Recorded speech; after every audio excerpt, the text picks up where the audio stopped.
இன்னைக்கு நம்ம வந்து மில்க் பிரெட் எப்படி பண்ணுறது அப்படின்னு தான் பார்க்க போகிறோம். ஸோ அது வந்து ஃபஸ்ட்டு நம்ம கையில் நல்லா ஒரு 20 மினிட்ஸ் நீட் பண்ணணும். நான் இன்னைக்கு வந்து ஸ்டாண்ட் மிக்சரில் தான் நீட் பண்ண போகிறேன். ஸோ ஸ்டாண்ட் மிக்சர் இல்லாதவங்க நீங்கள் வந்து உங்கள் கிச்சன் பிளாட்ஃபார்ம்லேயே நீட் பண்ணிக்கலாம். ஸோ ஃபஸ்ட்டு அதுக்கு வந்து நான் 500 கிராம் மைதா எடுத்துக்கிறேன். நார்மலாக ப்ரெட்டு பண்ணும்போது இன்னும் 2-3 இன்க்ரீடியண்ட் ஆட் பண்ணுவாங்க பேக்கரியில், அதுக்கு க்ளூட்டன் ஃபார்ம் ஆகிறதுக்கு. ஸோ நம்ம ஹோம்மேடுன்றதுனால நம்ம வந்து ஜஸ்ட் அதெல்லாம் யூஸ் பண்ணாமல் பண்ணலாம். ஸோ இப்போ அது கூட வந்து நான் 1/2 teaspoon salt, 120 gram sugar, yeast 1 teaspoon yeast.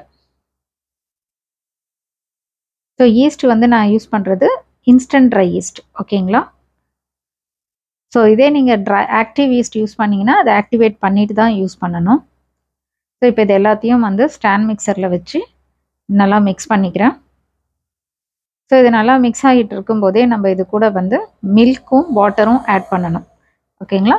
So first வந்து மில்க் வந்து ரெண்டுமே வந்து வார்மாக வச்சுக்கோங்க. ரொம்ப சூடாக வந்து ஊற்றக்கூடாது. ஊற்றுனீங்கன்னா நம்மளோட ஈஸ்ட்டு வந்து இதுவாகிடும், டீஆக்டிவேட் ஆகிடும், ஓகேங்களா? ஸோ இப்போ நான் மில்க் வந்து 1/2 கப், ஓகேங்களா? 1/2 கப் மில்க் வந்து நல்லா வார்ம் மில்க்கு நான் யூஸ் பண்ணுறேன். நெக்ஸ்ட்டு வந்து இது கூட வாட்டர் வந்து 150 ml. எப்போவுமே நம்ம யூஸ் பண்ணுற மைதாலேருந்து 50 to 60% நமக்கு வந்து லிக்விட் தேவைப்படும். அது மில்காக இருந்தாலும் சரி, வாட்டராக இருந்தாலும் சரி, அந்த அளவுக்கு நம்ம பண்ணணும். ஸோ இப்போ இது வந்து நல்லா மிக்ஸ் ஆகுது. இதை வந்து கொஞ்சம் ஸ்பீட் பண்ணிக்கிறேன். ஸோ இது அப்படியே நீட் ஆகட்டும். ஸோ இப்போ ஆல்மோஸ்ட் 10 மினிட்ஸ் மேலே ஆயிடுச்சு. இப்போ இது கூட நான் வந்து oil 4 table spoon oil, almost நமக்கு 1/4 கப் ஆயில் கிட்ட நமக்கு தேவைப்படும், ஓகேங்களா? ஆயில் இல்லைன்னா மெல்டட் பட்டரும் நம்ம யூஸ் பண்ணிக்கலாம். ஸோ இது அப்படியே இன்னும் another 10 மினிட்ஸ் நல்லா நீட் ஆகட்டும். ஸோ டோட்டலி நான் 20 மினிட்ஸ் வந்து இதை நல்லா நீட் பண்ணி எடுத்துக்கிறேன். நீங்கள் இதே வந்து கையில் பண்ணுறதா இருந்தால் நார்மலாக உங்கள் கிச்சன் பிளாட்ஃபார்ம்லேயே போட்டு நீங்கள் நல்லா நீட் பண்ணி எடுத்துக்கலாம், ஓகேங்களா? ஸோ இப்போ இது வந்து நல்லா நீட் ஆகிடுச்சு. ஜஸ்ட் ஒரு 15 மினிட்ஸ் மட்டும் இது அப்படியே ரெஸ்ட்டில் இருக்கட்டும். நான் வந்து இந்த தடவை வெறும் ஒரு ப்ரூஃபிங் தான் பண்ண போகிறேன். 2 ப்ரூஃபிங்லாம் கிடையாது, ஓகேங்களா? ஸோ எண்ணெய் தடவிக்கோங்க, ஏன்னா அப்போ தான் வந்து அது ட்ரை ஆகாது, அந்த மாய்ஸ்சர் வந்து போகாது, ஓகேங்களா?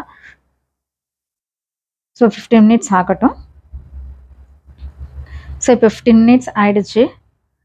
இது வந்து ஆக்சுவலாக இந்த டோ வந்து ஆல்மோஸ்ட் வந்து நமக்கு ஒரு 850 to 900 கிராம் வந்து இருக்கும், ஓகேங்களா? நான் வந்து இன்னைக்கு 2 லோஃப் பிரெட் பண்ண போகிறேன், ஓகே? ஸோ ஒன்றுத்தில் வந்து 450, இன்னொன்றுத்தில் 350 கிராம் வந்து பண்ண போகிறேன். ஸோ ஜஸ்ட் இப்படி எடுத்து பிரித்து நல்லா டைட்டாக ஃபோல்ட் பண்ணிக்கோங்க. இந்த எண்டெல்லாம் நல்லா பிஞ்ச் பண்ணிவிட்டு ரோல் பண்ணிக்கோங்க. அதை சரியாக பிஞ்ச் பண்ணலன்னா அப்புறம் பேக் பண்ணி எடுக்கும்போது அது வந்து தனியாக வரும், ஓகேங்களா? அதாவது ஓப்பனாக இருக்கும் அந்த இடம், ஓகே? ஸோ இப்போ இந்த டின்னில் பிரெட் டின் இதில் வச்சுட்டு நல்லா ஆயில் தடவிட்டு இது நல்லா வந்து 3/4 வர வரைக்கும் வெயிட் பண்ணிவிட்டு அதுக்கப்புறம் நம்ம இதை பேக் பண்ணிக்கலாம். ஸோ உங்களோட ஓவன் வந்து 200 டிகிரியில் 10 மினிட்ஸ் வந்து பேக் மோடில் ப்ரீஹீட் பண்ணுங்கள். ஸோ பேலன்ஸ் இருக்கிறத இன்னொரு லோஃப் பேனில் போட்டுட்டேன், ஓகேங்களா? ஸோ இது அப்படியே இருக்கட்டும்.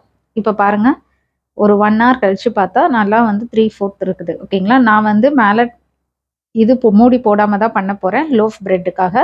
ஸோ உங்களுக்கு மூடி போட்டு பண்ணோன்னா இன்னும் கொஞ்சம் ரைஸ் ஆன உடனே நம்ம பேக் பண்ணலாம், ஓகேங்களா? ஸோ இப்போ இன்னொன்றும் பார்த்துடலாம்.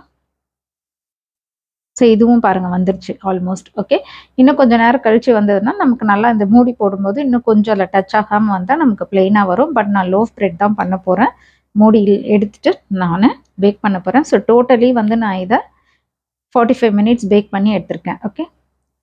ஸோ இது நல்லா பேக் பண்ணி எடுத்த உடனே நீங்கள் ஆயில் போட்டு நல்லா ஸ்ப்ரெட் பண்ணிவிடுங்க, அப்போ தான் இது சாஃப்ட் ஆகும், ஓகே? ஆயில் இல்லைனா மெல்டட் பட்டர், ஓகே? அதே மாதிரி பண்ணி நல்லா ஒரு ரூம் டெம்பரேச்சர் வந்த உடனே அதுக்கப்புறம் கட் பண்ணுங்கள்.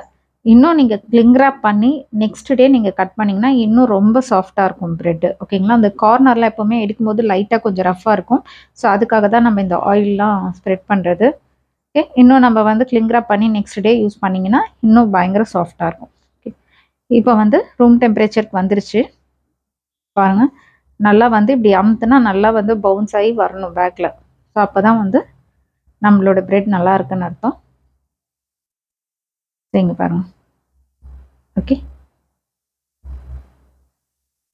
இப்போது இன்னொரு பீஸ் கட் பண்ணி காட்டுறேன் நான். ஓகேங்களா,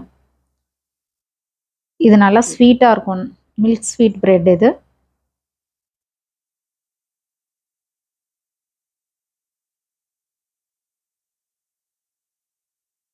உள்ளே பாருங்கள் நல்லா வந்து அந்த டெக்ஸ்டர்லாம் அப்படியே நல்லா வந்திருக்குதுன்னு. ஸோ ட்ரை பண்ணி பாருங்கள். ட்ரை பண்ணி பார்த்துட்டு எப்படி வந்திருக்கு அப்படின்றத எனக்கு கமெண்ட் செக்ஷனில் கமெண்ட் பண்ணுங்கள்.